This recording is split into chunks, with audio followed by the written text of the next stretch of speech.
자, 세 번째로 우리의 영원한 동지이신 서정욱 변호사님 7차 핵실험과 한반도 정세들에 대해서 말씀을 드리겠습니다.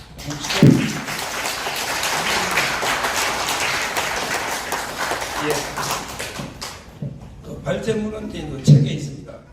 책에 저 신문에 22일 날 아마 신문에 실릴 것 같아요. 6.25 기고문. 그거는 이제 참고하시면 되고, 말로 이제 그 세 가지씩만 말씀드리겠습니다.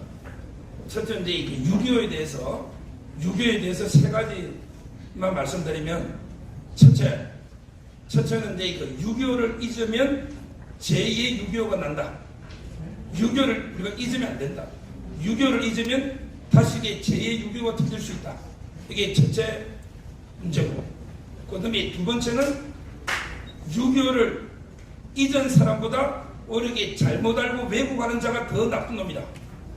6.25를 잊을 수도 있고 모를 수도 있죠, 무식하면. 그런데 지식인들이 알면서도 왜곡하거나 잘못 알고 있는 이런 왜곡하는 사람이 더 나쁘다.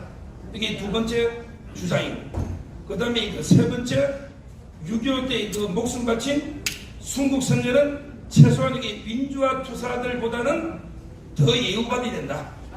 이 세 가지로 말씀드립니다. 첫째, 6.25를 잊으면 제2의 6.25가 난다. 어제 제가 칼럼 쓰면서 저희 딸이 고3입니다. 고3인데 6.25 노래 한번 불러봐라. 여기 앞줄, 첫줄도 몰라요. 왜냐하면 이게 김대중 노무현 때부터 10년간 금지곡이 됐답니다. 저희는 어릴 때, 이절이야. 어찌 우리 이 나라를 조국을 원수들이 짓밟아 오던 날을 맨주먹 붉은 피로 원수를 막아내어 발을 굴러 땅을 치면 의문했던 날을 이런 식으로 저희는 필수곡이었잖아요. 요즘 그 학생들은 아무도 몰라요. 정말 6.25를 몰라요. 그리고 더 왜곡된 것도 있습니다. 제가 인터넷에 6.25 노래 쳤더니 신재방 이름도 상당히 연세는 74살인데 이분이 시인인가 봐요. 저는 인터넷 집에 시도 많이 놉니다. 이분이 6.25 노래를 가사를 바꿔가지고 요즘 젊은 애들은 이런 6.25 노래를 부른다는 거죠. 그 가사 바뀐 걸 너무 기가 막혀가지고 제가 인터넷 떠도는 걸 1절만 적어왔거든요. 근데 이거는 북한의 침략 원수 이런 게 전혀 없어요.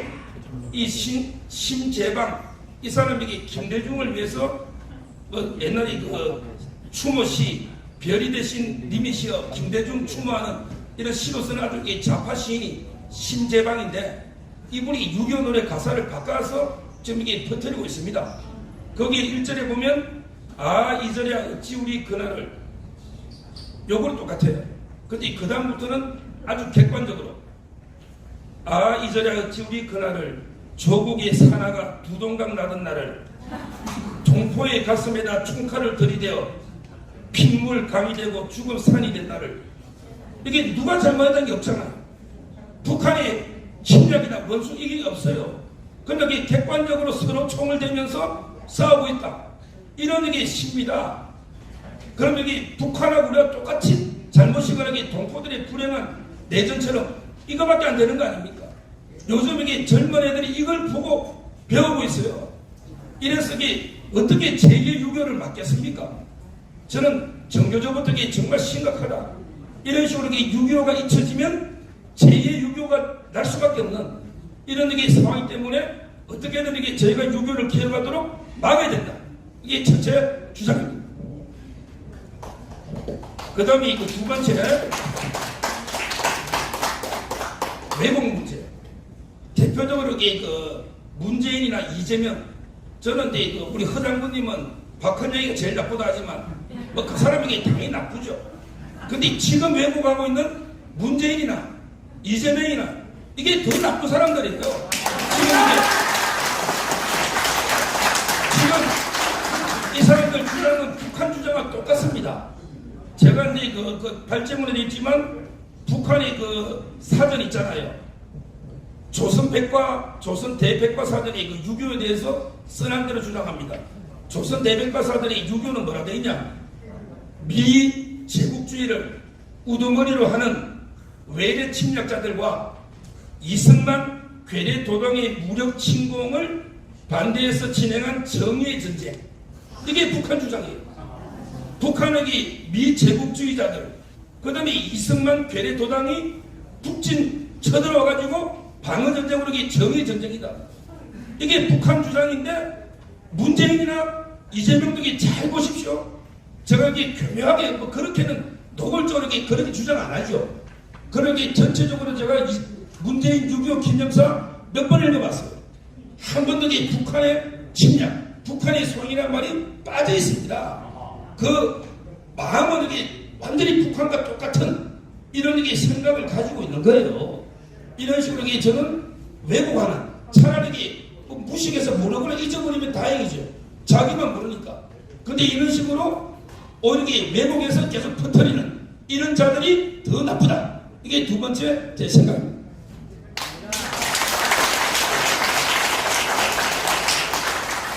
마지막으로 이제 6.25 때 그 순국 선열 있잖아요. 제가 여기 다 받는 돈들도 한번 대조해 봤는데 민주화 투사하고 지금 이게 4.3 있잖아요. 4.3 그 다음에 여순, 광주 이런 분들에게 민주화 보상할 때 입증 책임을 다 바꿔놨더라고요. 우리 군경이 죽였다는 증거도 없고 오히려 입증 책임을 군인 보고 지라는 거예요. 그런데 군인이 이 사람에게 완전히 빨갱이랑 입증 못하면 다 배상해주는 입증 책임을 전환시킨 것도 있지만 그때 죽은 우리 우익 인사들, 군경 인사들 보상에게 못 받는 사람이 부정기수 아닙니까? 근데 좌파들은 이게 얼마나 지금 보상받고 있습니까? 제가 이제 가장 기가 막힌 게 인천에 있잖아요. 인천에 그때 우리 인천 상륙작전 했잖아요. 인천 상륙작전 하는데 어민들 중에 바닷가에 어민들이 뭐 의행물 이런 게 우리가 제외하잖아요. 그게 미국 배 때문에 피해봤다고 이걸 이게 보상해주는 법을 만든다. 이런 조례가 있어요. 이게 말이 됩니까? 아니 인천 상륙작전 하다가 피해봤다고 어민이 피해봤다고 이게 보상해주는, 그때 나라를 위해 목숨 바치고 이런 분들이 보상 못 받는 입장이 수두룩한데 어떻게 그걸 보상해줍니까? 이 좌파들은 좀 있으면 이게 동학 농민전쟁 때 피해본 사람들 이런 식으로 다 보상할 겁니다. 자기들이 역사를 왜곡해가지고 이거는 막아야 된다. 따라서 저는 최소한 나라 위에 목숨 바친 사람이 민주화운동 저는 그 사람들에게 인정도 안 하지만 최소한 민주화운동 했다 한들 가짜 유공자가 대부분이지만 했다 한들 최소한 그 사람보다는 보상받아야 게 나라 아닙니까? 저는 이 세 가지를 6.25로 주장합니다.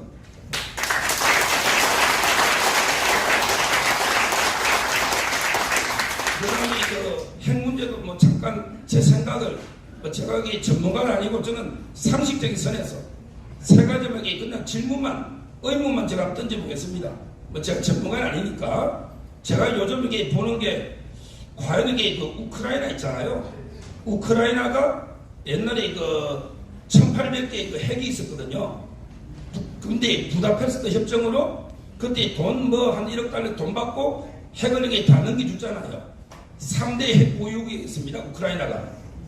근데 우크라이나가 그때 핵을 포기 안 했으면 과연 이게 지금 푸틴이 쳐들어왔을까? 이런 질문을 제가 던져봅니다.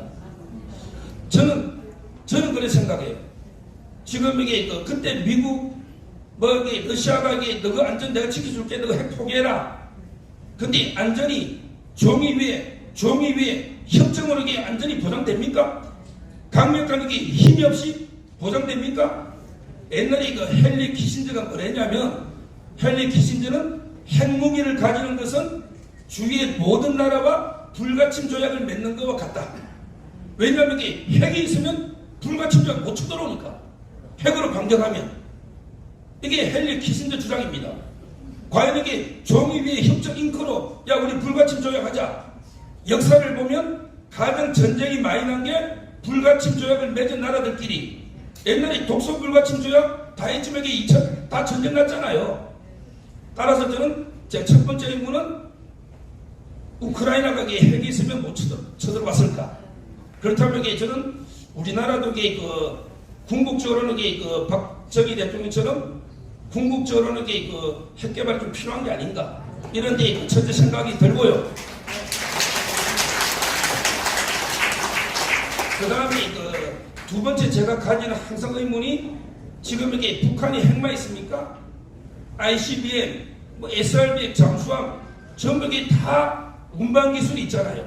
두 번째 저는 항상 의문이 드는 게 과연 북한이 우리를 핵으로 공격하면 미국이 본토나 괌이나 과연 폭발될 수 있는데 미국이 핵으로 우리를 지켜줄까? 이런 제가 의문을 많이 제기합니다. 우리 허 장군님도 언급했지만 그래서 저는 미국의 핵우산 확장 억제 이걸 그대로 믿을 수 있을까? 아니면 전술핵을 미국 군대 재배치하면 과연 쓸 수 있을까? 그래서 옛날에 우리 박정희 대통령처럼 독자 핵 개발 물론 여러 가지 문제가 있기 때문에 제가 단정적으로 다 말할 수는 없지만 저는 충분히 이핵, 재핵, 핵으로 제압할 수밖에 없다. 핵은 절대 무기 아닙니까? 어떤 재래식 무기로 핵을 대항할 수 있습니까? 따라서 저는 그런 두 번째 의문 때문에 제가 독자 핵 개발까지 핵은 핵으로 대항할 수밖에 없다. 이런 제가 전문가는 아니지만 이런 의문을 두 번째로 제기하고요. 그 다음에 마지막으로 제가 항상 핵에 대해 고민하는 게 북한이 핵은 궁극적으로 어떻게 폐기시킬 수 있을까? 폐기할까? 저는 북한한테 핵은 군사 무기가 아니라 봅니다. 핵은 군사 무기가 아니에요. 바로 3대 세습 체제를 유지하는 정치적 무기다. 이게 북한의 핵입니다. 만약에 단순한 군사 무기가 아니에요. 김정은한테 핵이 없다. 저는 바로 이 체제가 무너집니다. 이 말은 북한의 핵은 김대중이 노무현 문재인처럼 당근들 좀 준다고 북한이 포기하겠습니까? 안 합니다. 그리고 지금 제재를 좀 한다고 채찍으로 때린다고 포기합니까? 절대 안 합니다. 저는 북한의 핵은 오로지 답은 레짐 체인지밖에 없다. 레짐 체인지. 결국은 북한의 3대 세습 체제 이걸 무너뜨려야만 북한이 비핵화로 가는 거지. 지금 어떤 북한이 가만히 있을 어떤 것도 저렇게 절대 포기 안 한다. 이게 세 가지 제가 의문을 제기한 거고요. 그래서 오늘 6.25 세 가지 핵무기 세 가지 말씀드렸는데 지금 제가 제일 좋아하는 안보의 말 중에 저는 마키아벨리하고요. 동양에서는 한비자를 좋아합니다. 제가 법조이다 보니까 춘추 제자백과 중에 법가사상 대표적인 한비자 아닙니까? 한비자 좋아하고 그 다음에 현실 정치를 하다 보니까 마키아벨리를 상당히 좋아하는데요. 마키아벨리의 어록 중에 이런 말이 있습니다. 뭐냐면 스스로를 지키려 하지 않는 자 그 누가 돕겠는가? 스스로를 지키려 하지 않으면 아무도 안 도와줍니다. 지금 아프가니스탄 보세요. 아무리 지원해도 대통령이 돈 뿌리고 도망가는데 바로 그냥 탈레반한테 뺏기잖아요. 그래도 우크라이나는 나름대로 지키려고 하니까 나토나게 무기를 지원해 주는 거 아닙니까? 저는 스스로를 지키려 하지 않으면 아무도 안 도와준다. 자, 그러면 이 자유라는 거는 그저 프리덤 이즈 낫 프리. 이게 미국의 세계 있잖아요. 6.25 참전 기념관에. 자유는 공짜가 아니다. 자유는 피를 통해 지켜지는 거예요. 근데 우리나라 누가 지키겠습니까? 저는 북한이 가장 두려워하는 우리 체제를 가장 수호하는 이분들이 바로 우리 공화당 당원들이다. 이렇게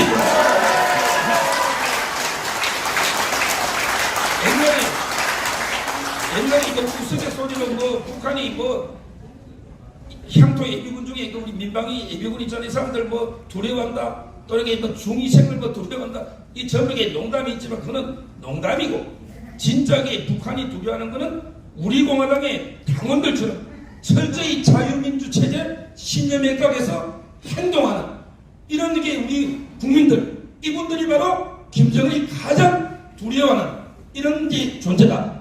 그래서 저는 오늘 이게 와가지고 너무 좋은 말씀도 많이 듣고 또 이제 우리 공화당 우리 당원님들 뵙게 돼서 너무 반갑고 앞으로도 그 당을 위해서 열심히 하도록 하겠습니다. 감사합니다.